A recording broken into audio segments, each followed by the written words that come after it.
just wanted to do the film on my father. I felt that was a necessary part of his continuing his legacy for the family, my children, their children, and that was it. That it would be done, shown so much is great. It was always something I felt that I had to do for him, like keeping his studio.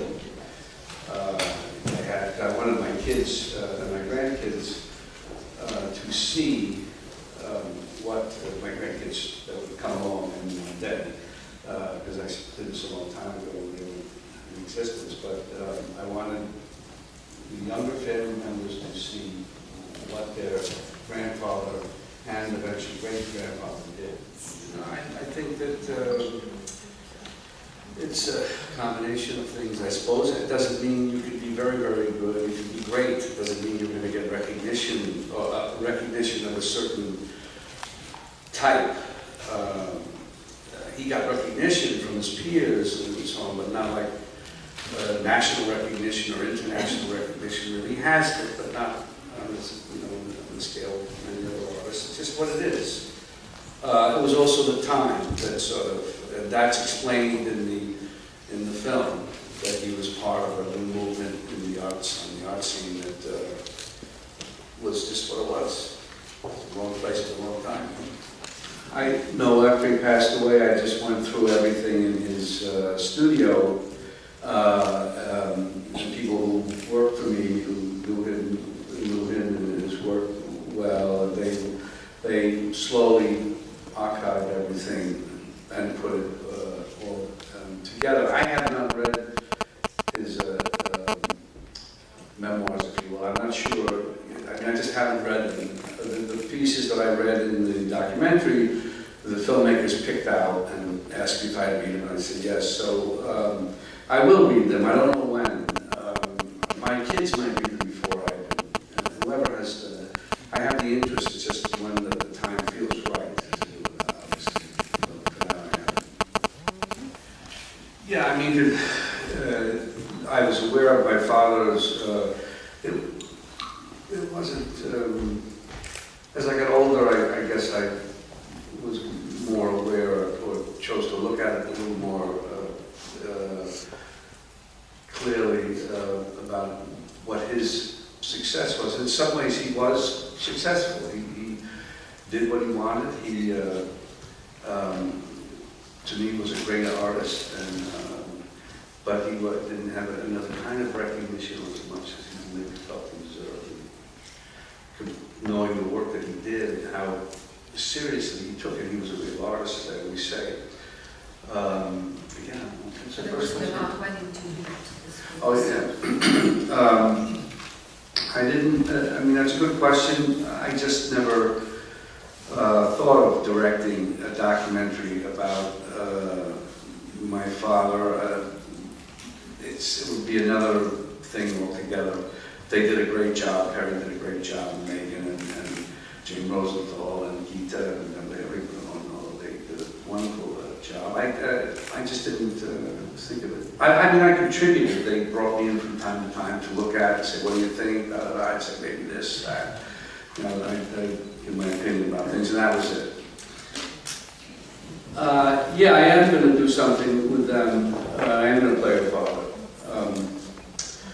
What was the question? The question was, you played a very iconic father very good. Did you take something from your father and put in those roles? Well, you always use whatever you can of your own experience to put into whatever role you're playing. I mean, I do. I think any actor who, I think most actors do that or attempt to. Maybe some don't. I don't know. But I think that's, that's like a basic thing to do.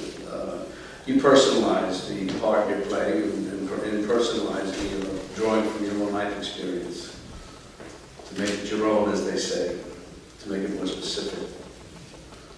Well, Rome is a great city. I've been coming here for years and years. I shot movies here. Italy is a great country. What better place than here? Allora, perché l'Italia per l'anteprima, in realtà perché Roma è una città fantastica e bellissima, sono anni e anni che vengo a Roma, ho girato film a Roma, l'Italia è un grande paese, quale posto migliore se non Roma? People who wind up becoming artists or whatever come from all different types of backgrounds to get away from a very stifling middle class type of background. You find some people coming to New York, they all come to New York to find themselves and express themselves, and some are good, some are very good, some are great. I had my experience was they had done that, come to New York, my parents, and so I was a product of them, and of course some of that had to have influenced me in some way. The obvious one is if I tell my parents I want to be an actor, they're not going to say, shouldn't you find a more practical thing to do?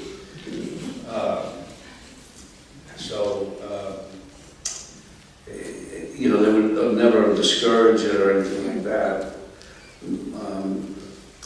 My kids, I might be more inclined to say, think of something to fall back on,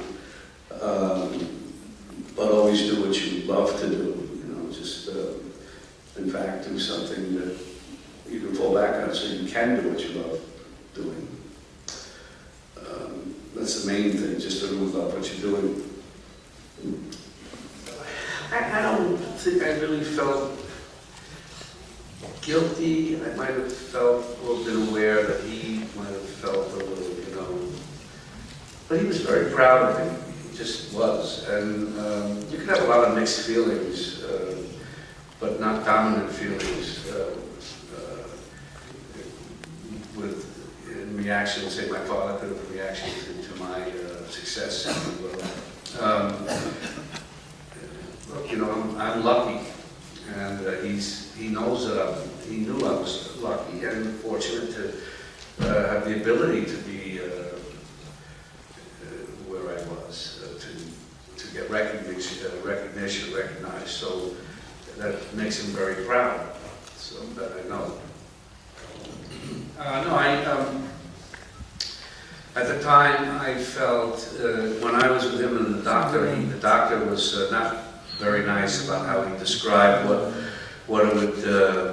the results could be, and it was a little gruesome. And so both my father and I said, he was terrified. So he was terrified with dealing with it, and though I made him deal with it to an extent, I didn't, in hindsight, I look back, I probably should have forced him and brought him when his urologist would call. He was also my urologist called. See, I've been trying to get a hold of your father, get him in here. I would call him, I said, Dad, you gotta go. But sometimes it takes more than anything. I gotta go to his house, make him go, and I didn't, and I wish I had. And he would go, so it wasn't like all black and white, but just didn't go. But he also was afraid to deal with, but he had to at certain points because of the stages, and had to have something done. But I wish, as I say, in hindsight, I could have done more, and maybe it would have made a difference. He could be with us today, with his contemporaries, Al Kresh and Paul Rezico, for example.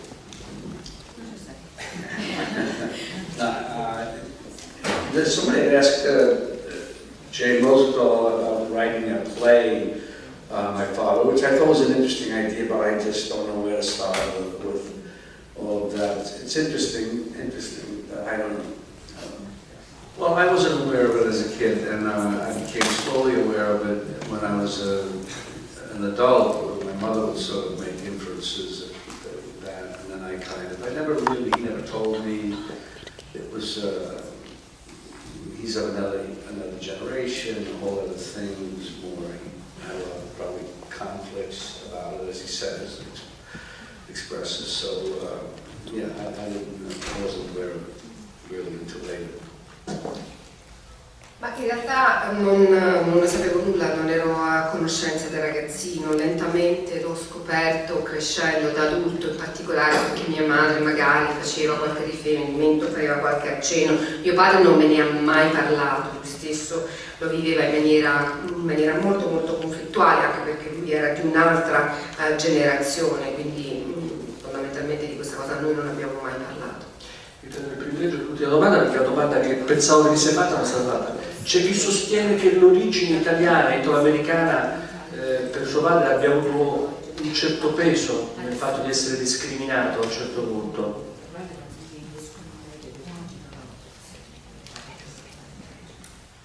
I don't think so. I don't think so. Not as an artist, if that's what you mean. I don't think that any came into play at all.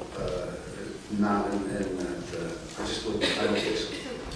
In realtà non credo, sicuramente non come artista, non penso che questo fatto abbia avuto una qualche influenza, una qualche rilevanza.